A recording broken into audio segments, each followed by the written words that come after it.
Hello আমার সকল প্রিয় বন্ধুরা, তো আমি যেটা বলছিলাম সন্ধে তো হয়েই গেল আর লাইটও জ্বলে গেছে আর এত ভিড় মানে পা দেওয়ার জায়গা নেই।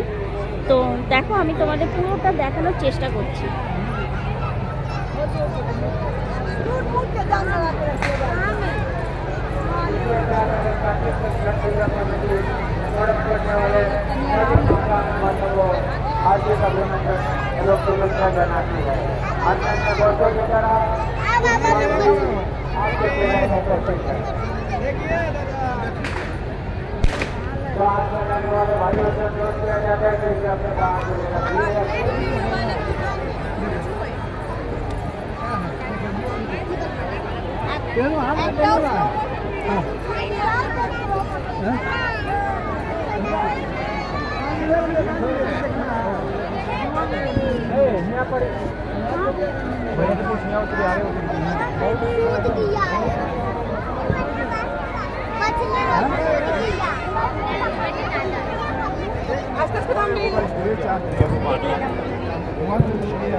তো ভিড়টা দেখতেই পাচ্ছ কিরকম ভিড়, একদম তেমনি লাইট জ্বলছে।